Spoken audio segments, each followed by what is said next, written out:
तो चलिए कहानी में चलते हैं। शुरू होती है एक व्यापारी से।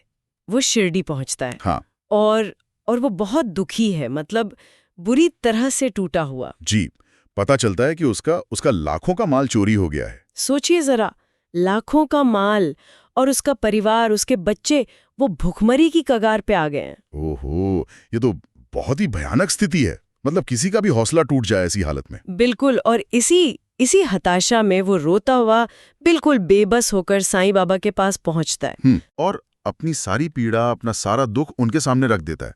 कहता है, बाबा मेरा मेरा तो सब कुछ लूट गया, सब चला गया। अब मेरे बच्चों का पेट कैसे भरेगा? मैं क्या करूं बाबा? उसकी आवाज में वो जो निराशा है वो महसूस की जा सकती है। हाँ, लेकिन देखिए यहीं बाबा का जवाब वो बहुत खास है।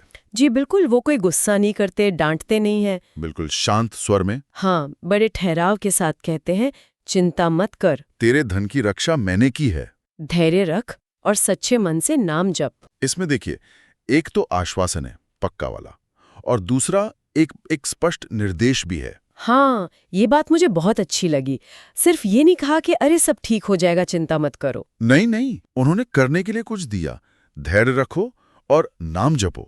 बिल्कुल, ये जो नाम जप वाली बात है, ये शायद मन को स्थिर करने के लिए थी, ताकि वो बेचैनी कम हो। हाँ, हो सकता है। जैसे जैसे ध्यान कहीं और लगाना, ताकि चिंता से थोड़ी देर के लिए मुक्ति मिले और शायद धैर्य रखना आसान हो जाए। एग्जैक्टली।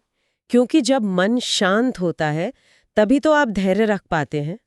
ईश्वर का नाम लेना या मंत्र जपना, वो एक तरह से एक एंकर का काम करता है, मन को भटकने से रोकता है। सही कहा। तो बाबा ने उसे सिर्फ इंतजार करने को नहीं कहा, बल्कि एक सक्रिय मानसिक और आध्यात्मिक काम में लगा दिया। जी, और व्यापारी ने क्या किया? उसने उसने बाबा की बात मानी, पूरा विश्वास किया और रोज मंदिर जाके सेवा करने लगा, नाम जपने लगा। मतलब उसने सिर्फ सुना नहीं, उसने अमल किया। हाँ, अमल किया। ये भी तो जरूरी है ना, कर्म। बिल्कुल बिल्कुल, विश्वास का असली प्रमाण तो कर्म ही होता है। उसका रोज मंदिर जाना, सेवा करना, ये दिखाता है कि उसका विश्वास कितना गहरा था। वो सिर्फ बैठा नहीं रहा चमत्कार के इंतजार में। सही बात। वो बाबा के बताए रास्ते पे चला। और फिर कहानी में वो मोड़ आता है। कुछ ही दिन बीते थे, ज्यादा समय नहीं। हाँ, और खबर आ गई कि चोर पकड़ा गया है। अरे वाह। और व्यापारी का सारा माल, पूरा का पूरा, हाँ, सही सलामत वापस मिल गया है। कमाल है। मतलब कितनी जल्दी, जैसे बाबा ने कहा था वैसे ही हुआ। हाँ, ऐसा ही लगता है।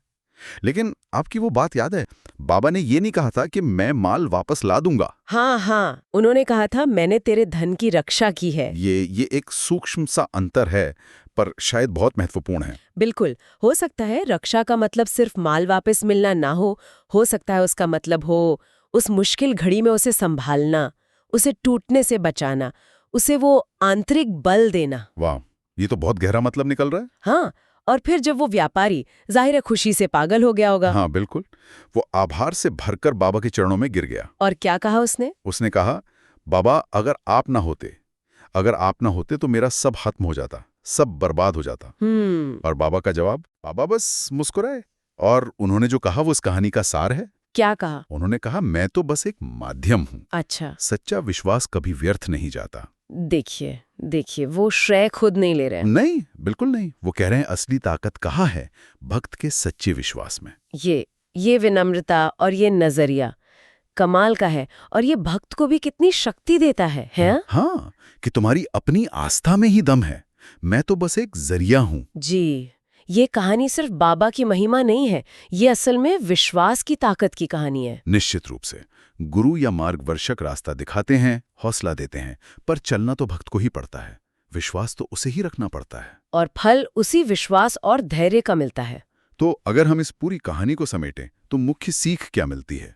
मेरे लिए तो ये बिल्कुल साफ है कि जिंदगी में कितनी भी बड़ी मुश्किल क्यों ना आ जाए, जब लगे कि सारे रास्ते बंद हैं, तब भी अगर धैर्य हो और अटूट विश्वास हो तो वो हमें संभाल सकता है, राह दिखा सकता है। बिल्कुल। स्रोत का जो आखिरी संदेश है वो भी तो यही कहता है ना कि जब भी कठिनाई आए धैर्य और विश्वास रखो। हाँ, साईं बाबा हर भक्त का सहारा बनकर उसकी रक्षा करते हैं। ये कहानी बस एक जीता जागता उदाहरण है इस बात का। सही कहा। और ये आस्था जब इसे किसी क्रिया से जोड़ा जाता है, जैसे यहाँ नाम जप और सेवा थी, तो वो ज्यादा शक्तिशाली हो जाती है शायद।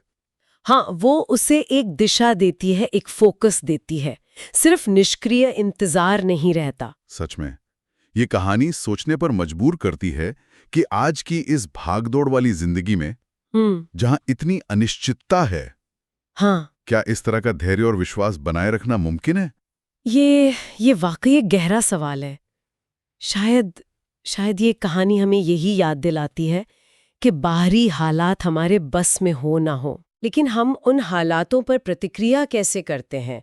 हमारा धैर्य, हमारा विश्वास, हमारा अपने चुने हुए रास्ते पर टिके रहना, वो काफी हद तक हमारे हाथ में है। सही बात है। और शायद असली ताकत वहीं छिपी है।